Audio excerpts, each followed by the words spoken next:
So now is the time of the video where we're going to go over the numbers of why I purchased the Prius over other cars, mainly the Tesla Model 3. A lot of people have said this doesn't make sense. I'll show why it does.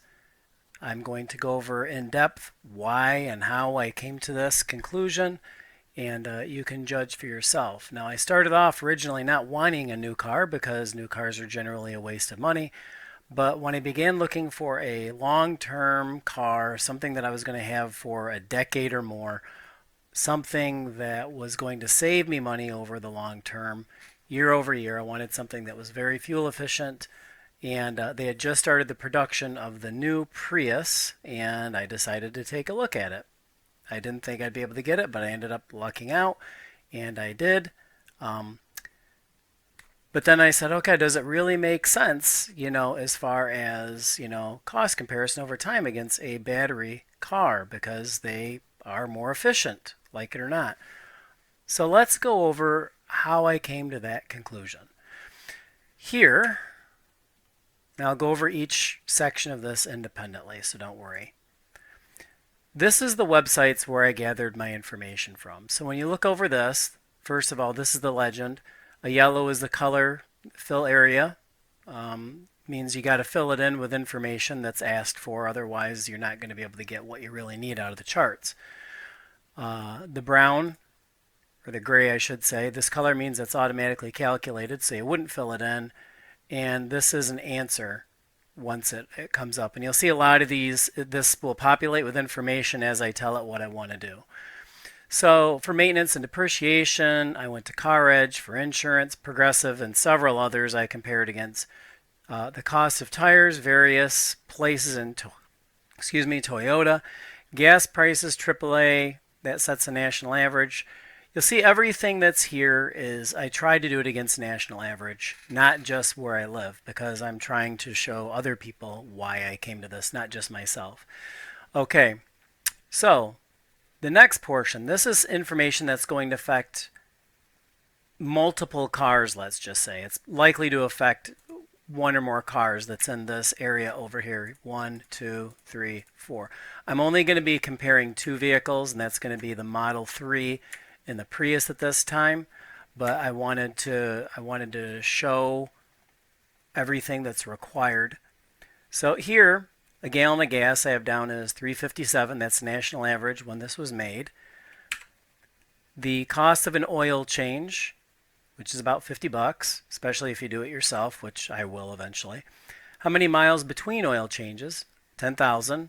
My current car, I do it every 15,000 on my Taurus, and my Taurus has about 250,000 miles on it.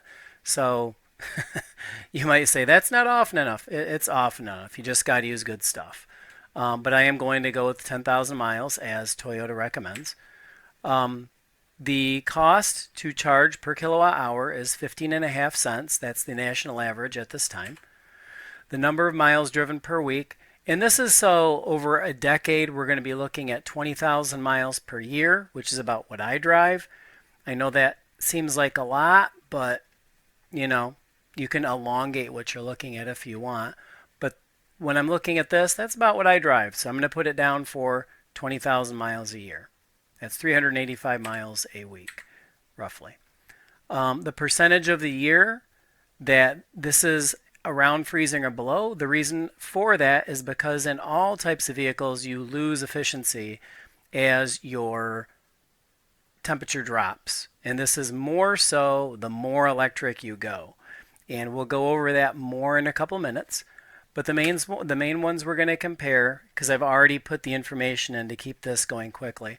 And as I put this information, you're going to see everything populate. Everything is going to change color. That's to just indicate where information would go if someone was putting this in on their own. Because I plan on making this available so people can use this spreadsheet to do this kind of determination themselves for multiple vehicles.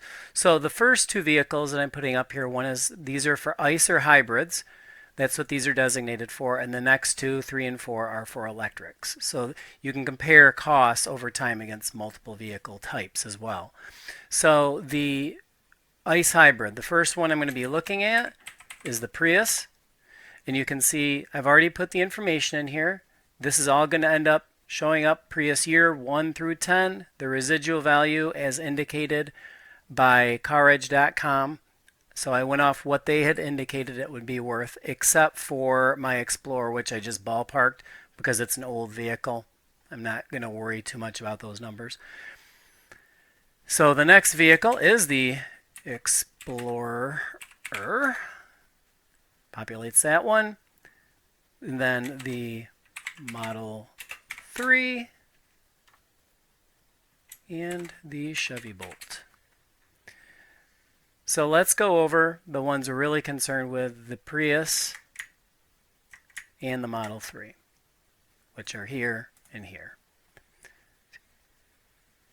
So we've already got our residual values for our vehicles over here. Prius, Model 3. Again, off CarEdge. The Prius, the base cost of the vehicle is $32,295. That's for the XLE with all-wheel drive. So it is not a base model. The base model is actually 28 something.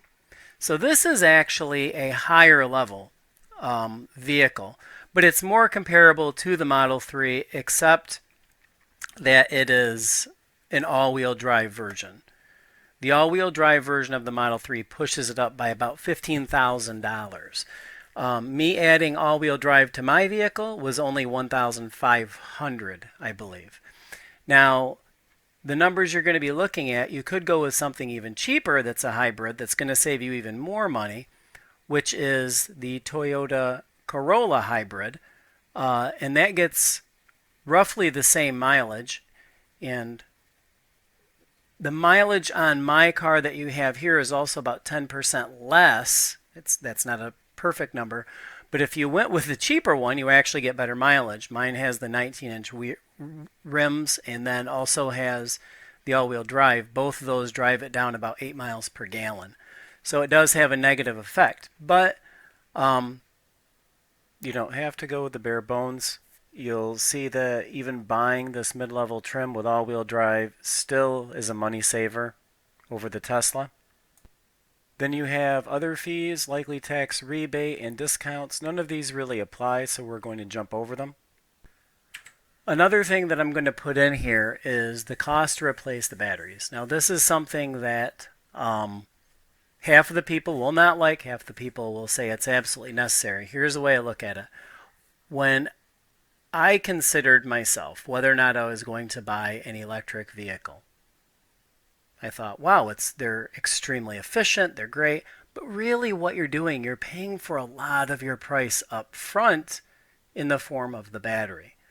Because at the end of the life of the vehicle, you're going to be paying a whopping amount if you want to renew that battery. And I don't mean like 2 or 3 years like a lot of people would say, but after 10 years, you are looking at that. And I know you're looking at that because according to Tesla, when I went to test drive the vehicle, they gave me numbers and they said, yes, our batteries are supposed to go about 200,000 to 300,000 miles, something like that. You pay a lot for a vehicle, and at the end of life, if you want to sell it and there is a $20,000 battery that's a ticking time bomb in the car, no one's going to want to buy it. That's a reality. And I don't see that in the numbers that are giving for the residual value.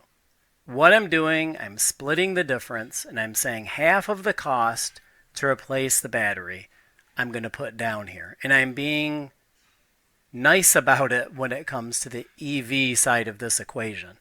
So on this here, for the cost of the battery to replace in the Prius, I put $1,500 because it's about $3,000 or just a little bit more from what I've seen. So I put that in for the Prius as well. I believe it'll take about 10 years to do. That's actually what it's guaranteed for. Moving on, monthly repairs of about $45. Insurance costs per year. I had looked into that, why, and this was actually on the cheap end, by the way, but why it was so expensive. And the insurance company told me it's because they have so much tech built into these, but also if you get an fender bender, they're actually chucking a lot of the electric vehicles.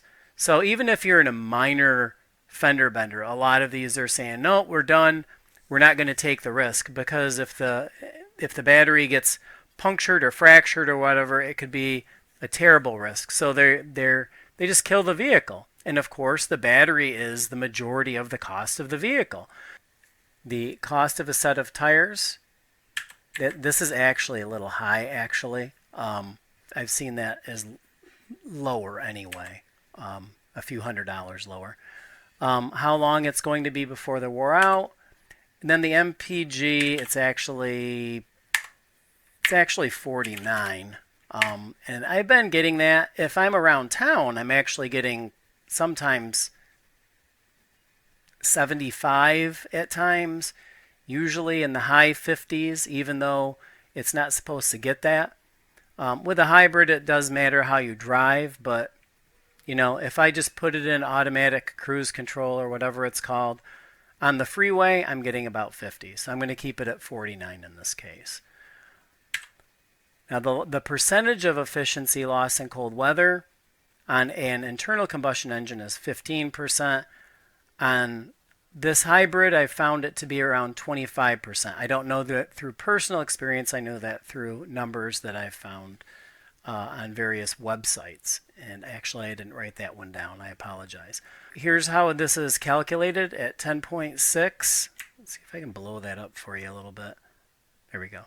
So it's the cost of gas per mile plus the cost of oil per mile plus the cost of tires per mile minus the efficiency caused by the cold weather. That's the math that's being done in this. Okay? And then down here, the math that's being done is the cost of all miles driven during the duration plus the cost of maintenance for the duration plus the insurance cost per duration plus the cost of replacing the battery at a prorated rate, so per year. So what you're getting is that cost building up over time. So $150 per year in this case. And then plus the base cost of the vehicle minus the residual value. So then that's done on done over this here of 10 years. And you're going to see a chart below that actually charts this out, so it's easier to visualize. And this is going to be with the residual value calculated in, and this one will be without it. So you'll be able to see both those below. So now let's go to the Model 3, shall we? The base cost of the vehicle, $40,000, which, by the way, I'm redoing this because I just finished this portion of the video the other day, and Tesla changed how much, or not Tesla, I'm sorry, the government changed how much they're going to give in rebates. So I wanted to put that information in. So the base cost is still the same. The destination charge, still the same. Charger cost. The charger cost on the average, I looked this up, and that was the average charger installation cost. Sorry. The charger cost you can buy through Tesla for $400. Same tax rate. Again, other fees, tags, title, all that fun stuff. This is the likely tax rebate. The way that I came across this is you have to consider not everyone is going to get that $7,500 tax rebate they're now offering. And here's why. The average American does not pay enough in taxes to get that amount back. So if you're making $20,000 a year and you're buying a Model 3, you're probably not going to get anything back at the end of the year because you're not paying any taxes to begin with. If you're a millionaire, well, depending on how you get your millions, if you are working a regular job and making good money, let's just say, and you pay in, $7,500 in taxes, then you're going to get it back at the end of the year. But that is not the case for the average American. The average American is making about $56,000 a year, and that average income bracket pays $5,400 in taxes. So I put down that you're going to max out at $5,400. So I'm trying to be very realistic with the numbers I'm giving here, but it's unlikely. Most people I knew from before reading that the vast majority of people that actually take advantage of this are six-figure earners, not regular, Joe Blow that's doing a regular job. It's going to be someone making more money than that. So then the discounts, I didn't put down for any discounts or trade-in. Same thing as up top. So you're going to end up paying $40,224. Now that is including, of course, the charger cost and the charger installation cost. So I think that's a lot of the difference that you're going to see there. And again, because you're not getting this full discount, it is pushing it up just a little bit. Then you got your cost to replace the battery again. This is less than half of what I'm seeing online. So I think I'm being pretty fair. And I'm going to be honest, if someone told me they had a Tesla for sale right now from, any Tesla really, from 10 years ago, and that they wanted to sell it for me for whatever the residual value is over here for $16,000, I'm going to be honest, there's no way in hell I'd buy it. For me personally, and most people that are honest with themselves, they're not going to say, yeah, I'm willing to pay $27,000 for a decade-old car, because you are going to have to replace that battery. Even if you have an internal combustion engine up in here, which you're basically using this like a generator. It's not that simple. But essentially, you can replace that for 1/3 of what you would replace an actual battery for. I had an engine replaced in a GMC Terrain that blew out on me, which is why I won't buy a Chevy product. And what ended up happening is it cost about $5,000 to replace. My company replaced it. I didn't replace it, but it really upset me. I mean, that's ridiculous. But anyway, so that cost of that was far less than you're paying for a battery. The $10,000 here, I think that's fair. And again, that's prorated over time. So it's basically an additional $1,000 year over year over a 10-year period. Monthly repairs I have down as less than the Prius because there are fewer moving parts. There's less to go wrong with a car. I'm going to give the benefit of the doubt to the Tesla because the reality is it doesn't have the heat generation. It doesn't have a lot of the very, very high quality required parts that are required to keep a regular ICE engine operating efficiently and for a long time. And if they did, I would never buy a Tesla because they can barely put a body panel on properly. Sorry, but the truth. Go look at them. Rivian's the same way. There's no way. Anyway, so then the miles before the tires are worn out. So I have down that it costs $900 every 35,000 miles. Some people would scoff at this. I've looked at multiple places online that say it's even worse than this.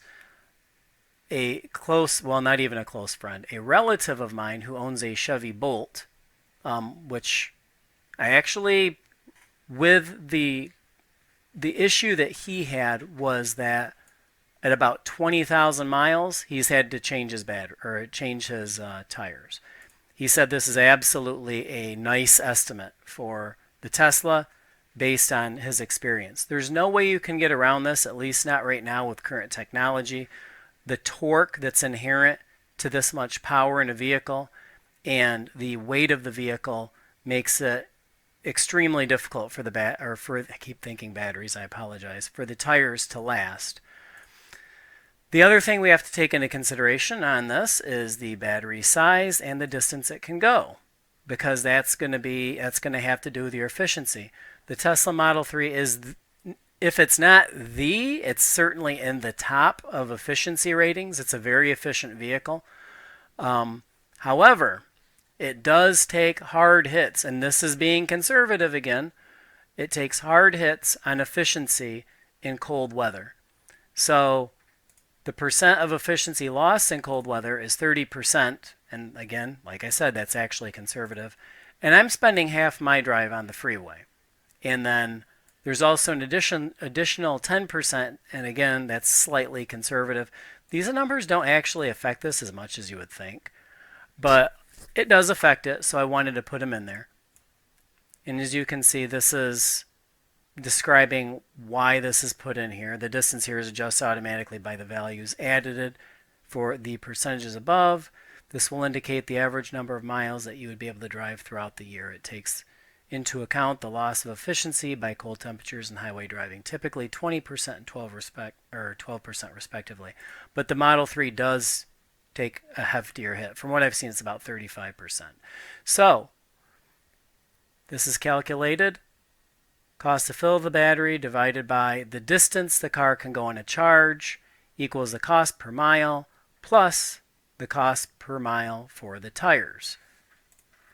Okay, so if we look, you can see this is actually more efficient than the Prius as far as the cost goes. So you're at 6.5 cents per mile. This is at 10.6 cents per mile. So this is more efficient. Again, we have our values here that we're going to chart. So let's go ahead and just look at the chart now. So this one that's on the top is a comparison for costs only. So there's no residual value built in. So the higher you are in the chart, the worse you are, really.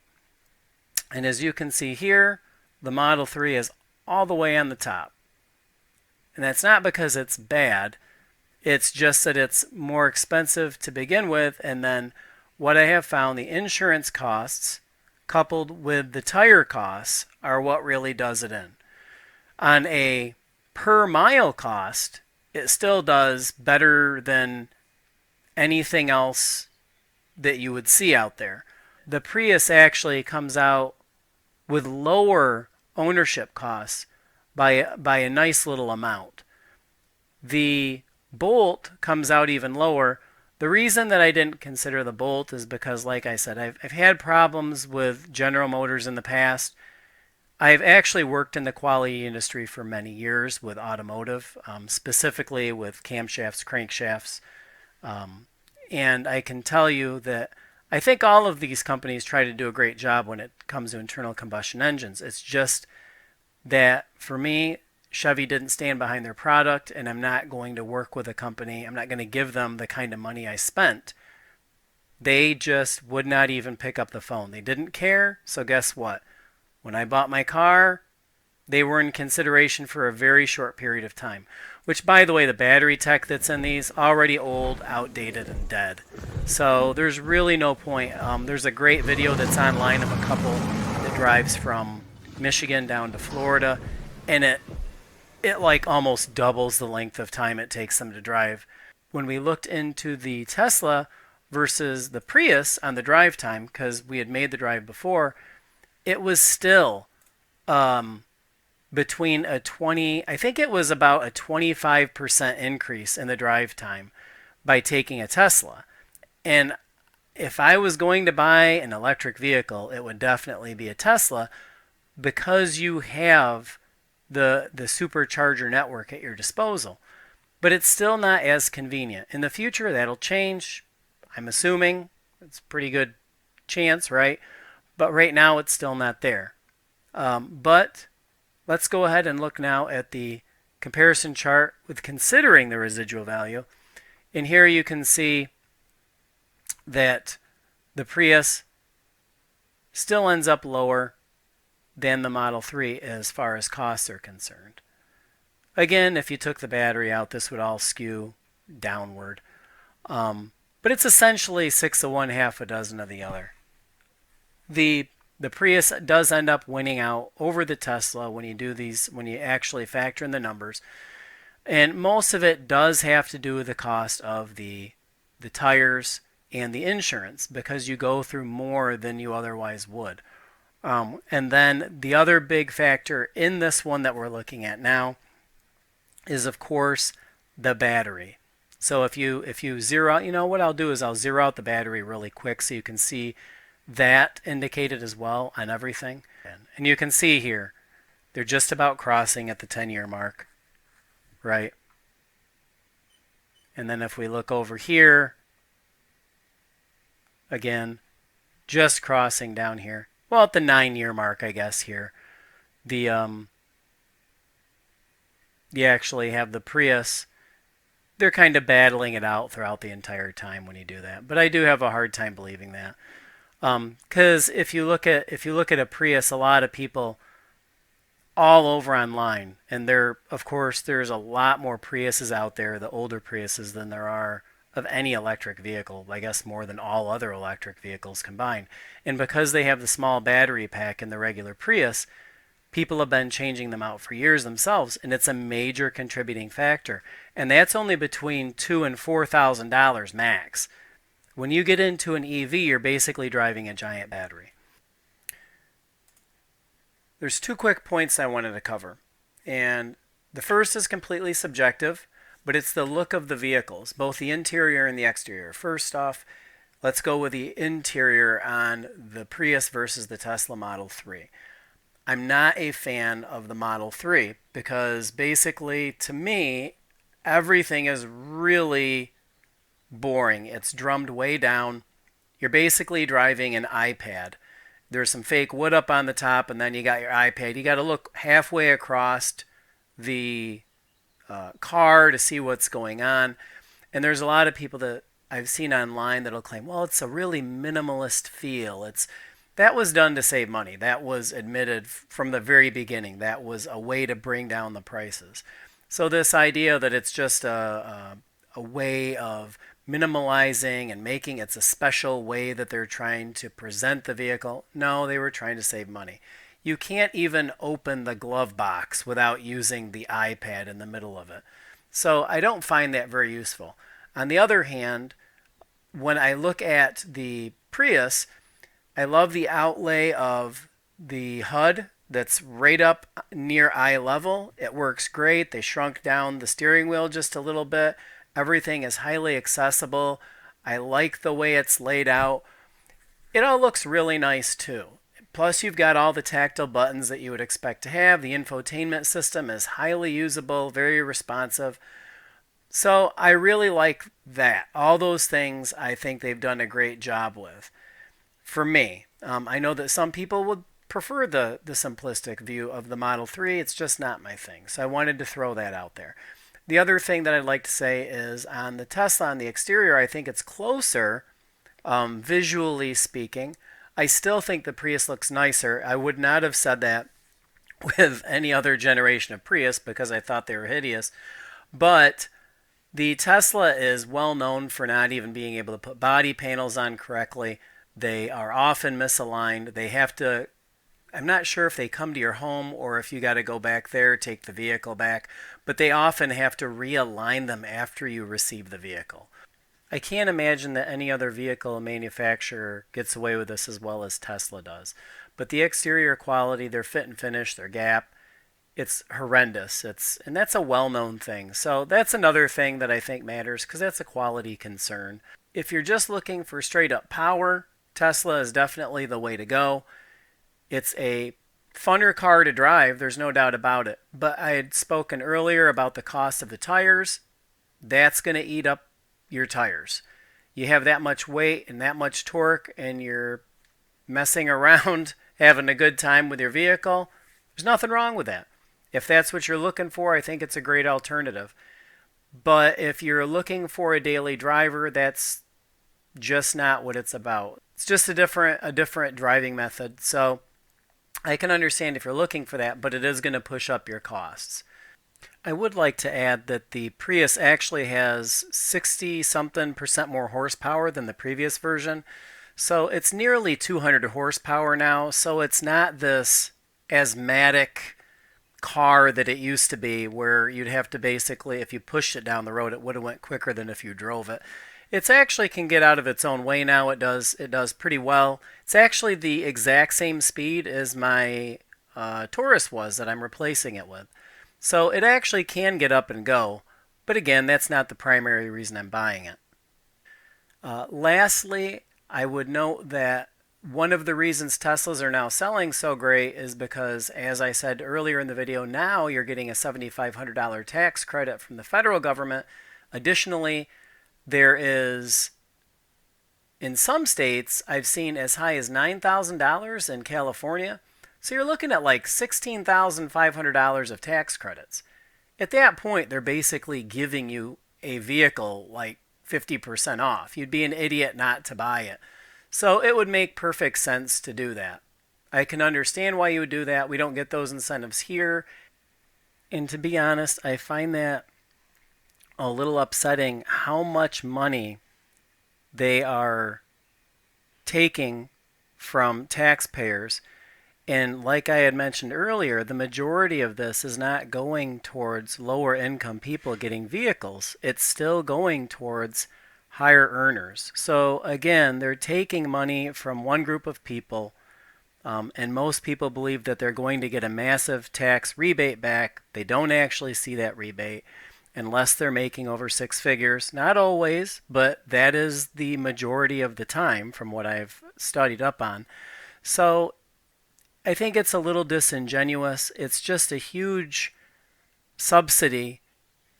And you have a lot of people out there that are saying, see, the Tesla, and they're really blowing everything away. And it's like, yeah, they're not on a level playing field.